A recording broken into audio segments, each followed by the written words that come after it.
Hey everybody, you know what day it is? It's Tea Tuesday, so let's spill the tea.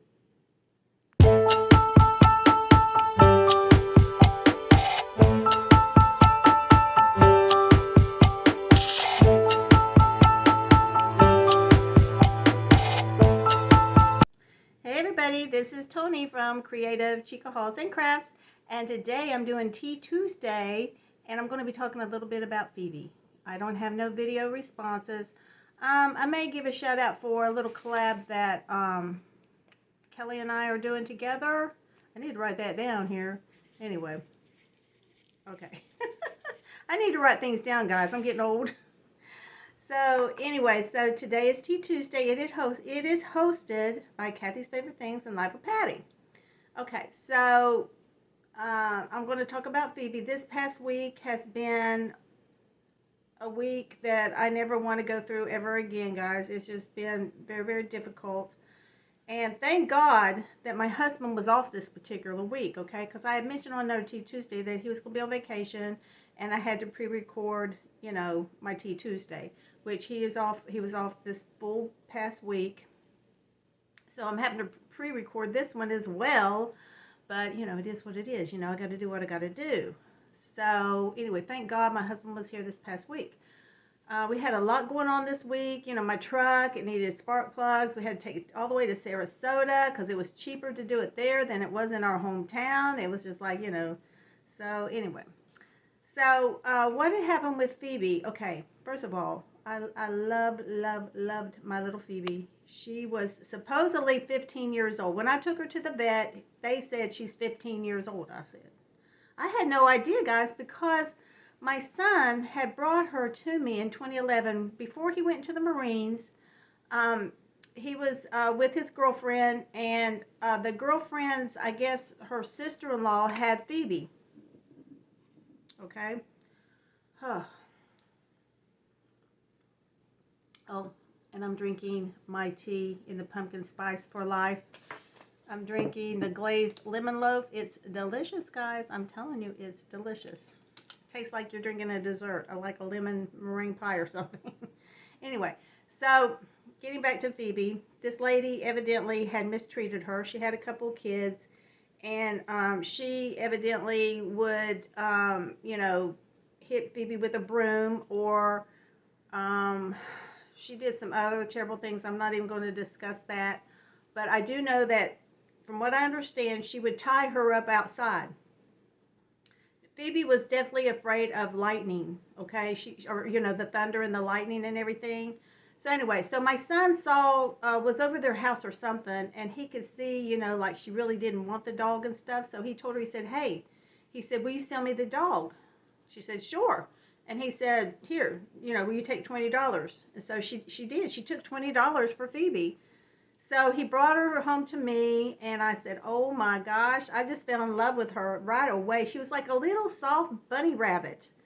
So at that time, I did not know how old she was, but evidently she was 4 years old, okay? And she had recently had puppies.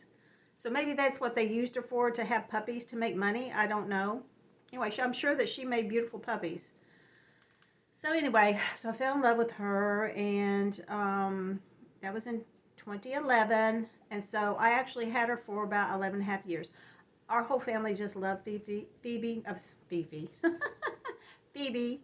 and my husband, he adored her, and I took very, very good care of her. I really, really did. I took her to the vet, made sure that she, but first thing, she had heartworms. Okay, she had because here in Florida, if your dog stays outside, the mosquitoes will cause heartworms in your dog. Okay, so you have to give them heartworm prevention in order, for your dog not to get heartworms.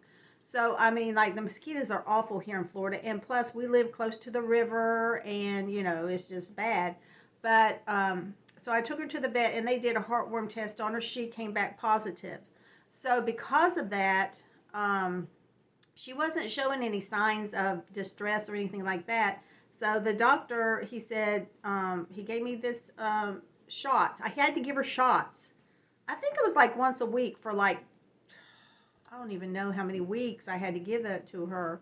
But I dreaded it every day, every time that I would have to go give it to her. I don't know whether it was once or twice a week that I would have to give it to her, but I did. I gave it to her. I hated doing it, but I knew that I was saving her life in order to do it. So she didn't complain about it too much. You know, it didn't seem to bother her too much. I guess it didn't sting or anything like that.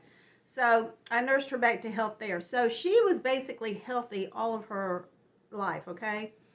Right up till the end.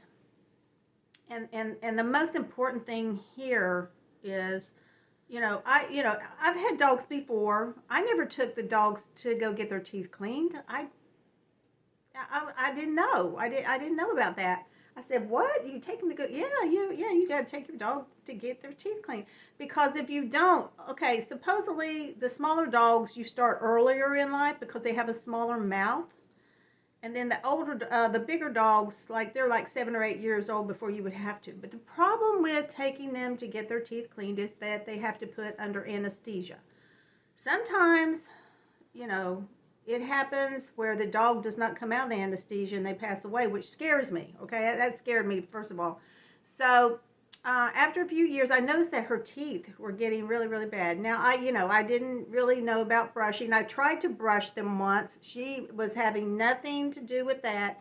So here's the thing: if you get a puppy, you need to start brushing their teeth right away to get them used to brushing their teeth, because they're just like us. Like if we don't brush our teeth, all of that stuff builds up onto your gums, and it poisons your body. Like it has bacteria and stuff that can wreak havoc on your heart and your lungs and kidneys and everything. So I noticed one day I was sitting outside with her and I noticed her teeth were looking icky, and I said, "Oh," and of course she had bad breath. You know about dogs and bad breath, right? So I took her to the vet and he charged me like $200. Well, that was just a few years ago, okay? It wasn't very long ago. Now it's like $350 to the vet that I took her to, or I always took her to. So I had taken her that one time. She did fine. I felt so bad leaving there. The look in her eyes whenever I dropped her off to get her teeth cleaned, it was like, "Oh my gosh, are you giving me away? Like what?" And I felt so bad. But the next day I came and got her. I didn't know about the anesthesia, guys. I really, really didn't know that, your pet could actually die from anesthesia. Some certain ones can. I had no idea. But he checked her heart and everything was fine. Did the teeth cleaning. Whenever she got home, I looked at him, I said, "I don't know. I don't know if they did a great job or not. I don't know, but, who am I to, judge about that?" So I just went along.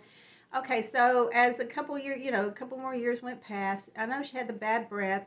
I tried some stuff from Walmart. That didn't work. It was like in a bottle. It looked like a blue bottle. And I made sure that's made in the USA. That stuff did not help, okay? That did not help her at all with the bad breath. So I said, "Oh God, what am I going to do?" So I researched about coconut oil. Supposedly coconut oil will help get the plaque off your dog's teeth. I don't know. So anyway, so here it is.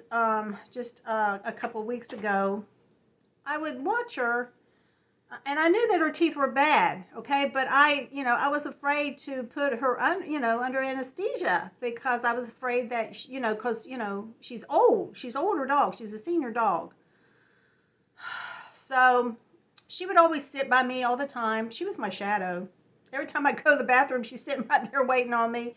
And she always made me feel guilty, first of all, whenever I was in my room crafting, because she would sit there and look at me, because she wants me to sit down all day long. I said, "Girl, I can't sit down all day long. I got things to do." So I had her bed, right there next to my craft room, and she would sleep there. But, whenever in the evenings, she and I would go in there and we would watch TV, because my hubs, he always is on the computer on his YouTube watching that. So she would always be laying beside of me.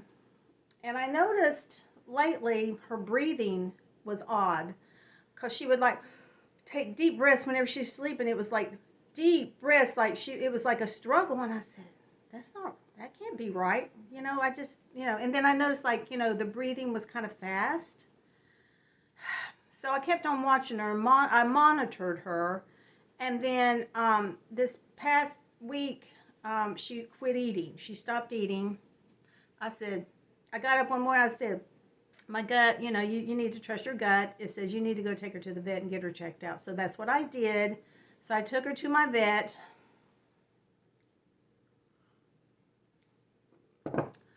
And he said, well, first of all, her teeth need to be cleaned. And I told him, I said, well, she is older. And they said, well, yeah, she's 15. I said, I had no idea she was 15, guys. I did not know. I thought maybe she might have been maybe 12, maybe 13, but not 15, okay? And so he told me, he said, her teeth need to be cleaned, all that bacteria, it's going to kill her, and he proceeded to tell me about another dog that came in there and had his teeth cleaned, and he passed away the next day, and I'm going, what?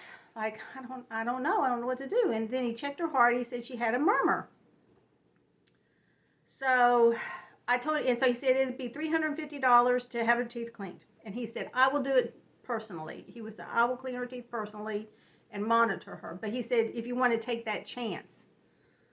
So I said, first of all, I'm going to go talk to my husband about it. Because I don't do, like big, things like that without talking to my husband. I really don't, guys. I don't make decisions like that on my own. I talked to my husband about it because he and I, that's how come, I guess we've been married for so long, since 1985, okay? Anyway. So we try to have the communication there, because $350 and, he wasn't too keen on getting, he said, what if they start pulling her teeth? She's not going to understand why she's in so much pain. And I said, I know. But anyway, so I came home and I talked to him about it. And he said, yes, go ahead. He said, if that's going to help save her, let's do it. Okay, so I called them and I told them, yes, I talked to my husband and we will do it. And they said, okay, I'll call you back to make the appointment.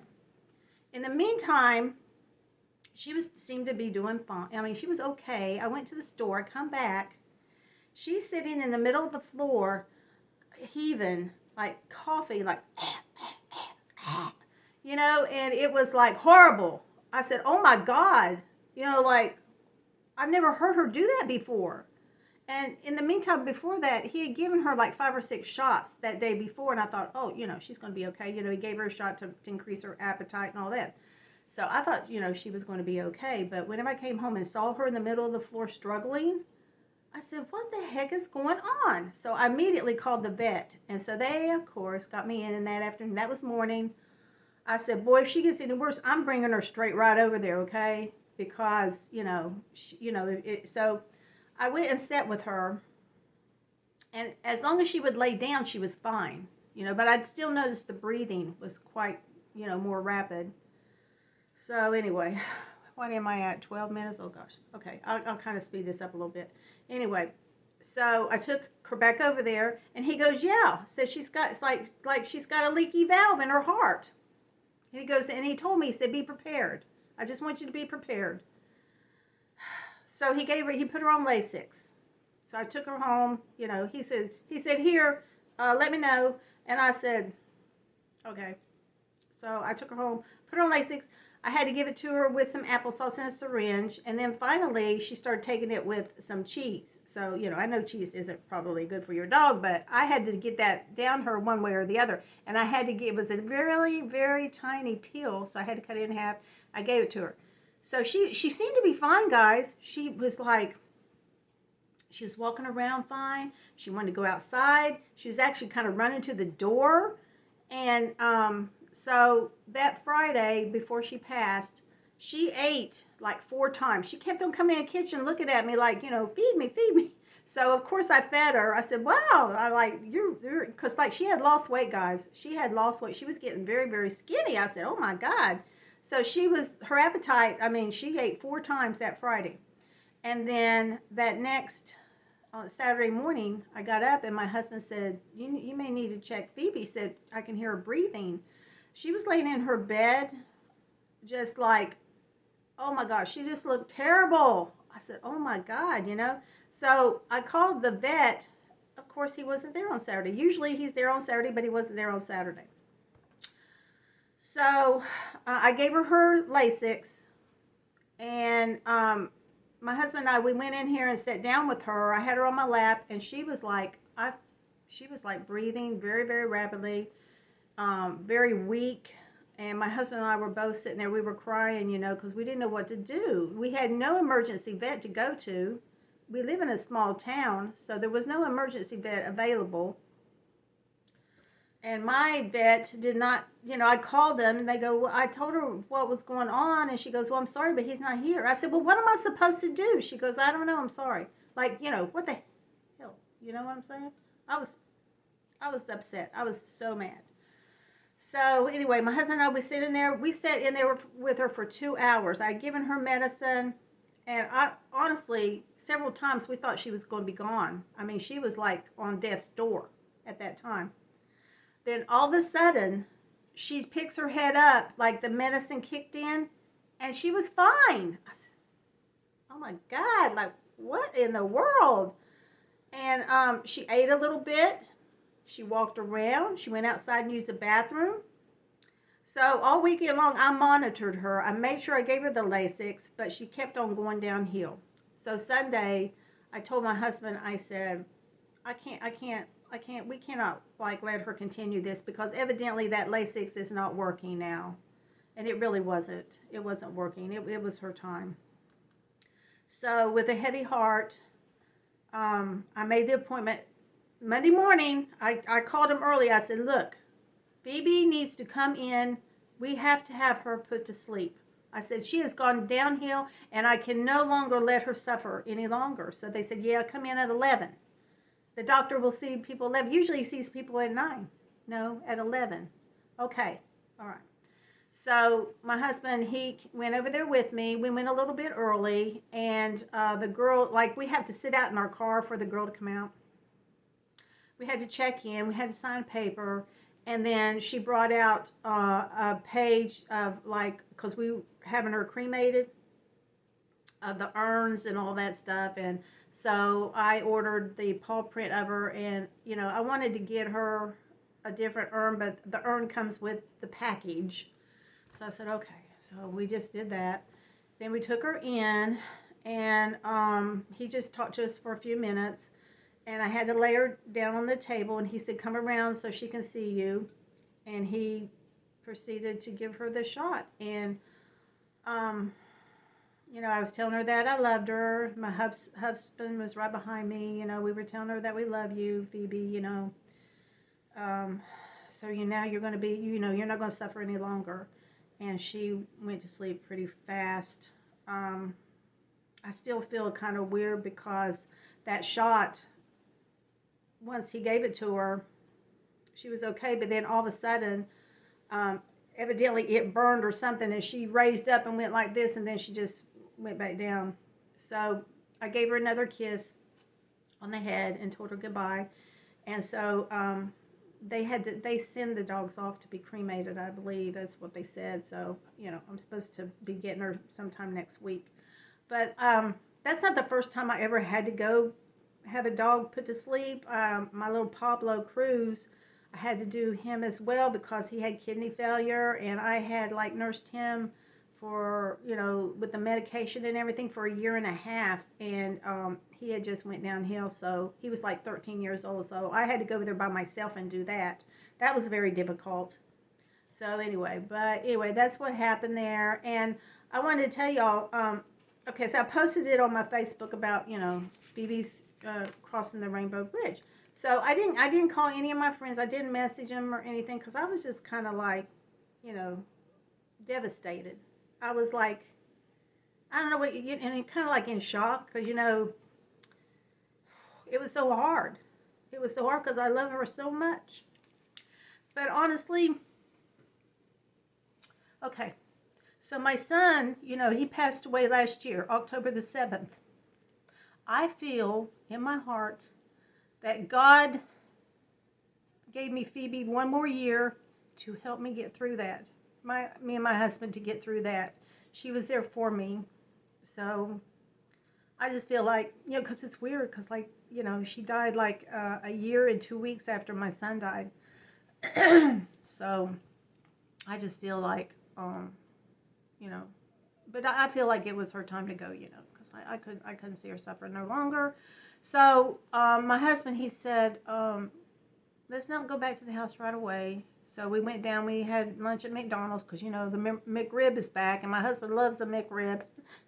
Maybe some of y'all don't care for it, but my husband loves it. So we went there, and he said, well, let's go over to Sebring and go to some of the stores, you know, just walk around and see, which we did. And we didn't really buy anything. I bought one thing at Five Below, and that was it. And so we came home, and it was just weird coming home. But on the way over to Sebring, Bonnie had called me, Bonnie's Corner. She was asking, are you okay, you know, and, you know, telling me, I'm so sorry that, you know, this happened and all that, you know. So I talked to her on the phone on the way over to Sebring. And it's so weird, guys, because I looked up in the sky, and I saw a heart cloud. How often do you see a heart cloud? No, I've never seen a heart cloud. And it was clear as day up there. It was a heart, and it had puffy white clouds all the way around it. And I just feel that that was a sign from God that Phoebe's okay. So I felt a whole lot better there. I did. It was beautiful. I wish I would have got a picture, but I was on the phone with Bonnie. I said, there's a heart cloud up there, you know. And my husband was trying to see it, but he couldn't because he was driving. But I wish I could have gotten a picture of it, but I didn't. I couldn't, you know, because we were driving. It was kind of fast there, you know, because we were on the highway there. So anyway, so that's the story of my little Phoebe. I just, you know, like some of y'all, I know that you've been through this. I know Connie's this and that. She lost her dog this past year. And Crystal's place, she lost a little hamster. I don't care what kind of pet you have. If you lose a pet, it hurts. It hurts bad. Kaylin, Crazy Days of Kaylin, she just recently lost her little 15-year-old baby girl named Candy. And we just like hope that all of our dogs are playing together on the Rainbow Bridge. You know what I'm saying? So yeah, I mean she went, because that was her fur baby daughter, and you know, that's how I felt about Phoebe, because, you know, I never had any girls. So that was my little baby girl, you know. But I just know that, you know, I gave her the best life. Her and my husband, we gave her the best life ever. And, oh my gosh, it's already at 22 minutes, guys. I'm so sorry it took so long, but I just wanted to, like, share that with you guys. And, you know, may she rest in peace, because I absolutely love her. I love her. I always will. I always will. So, I do want to mention that Kelly Sandy Designs and I are doing, like, a little snow collab thing. I think it's November the 2nd, so if you want to, you know, check that out. I made something. Oh my gosh, my nose is running a little bit. If you all want to check that out, please do. I made something, and it has to do with snow. So it's a snow collab, okay? Because Kelly wanted to do that, and she's doing it, like, I think she's doing it for the whole month of November, like, you know. And I'm going to be I'm going to be her guest. I'm not a co-host. She's hosting it, but I'm going to be her guest. We're not doing a live or anything like that, okay? We're not doing that. We're just doing videos at the same time, okay? So anyway, guys, I appreciate everybody for watching. Please like, comment, share, subscribe. And please love your little fur babies as much as you can. And just, you know, just try to know the signs of distress and stuff with them, you know. And try to take them to the vet whenever you need to, because you just never know, you know, what's going on with them sometimes, because they can have the same type of ailments and stuff that us humans have. So anyway, guys, I hope you all have a wonderful day, and I want to say God bless you all. Bye.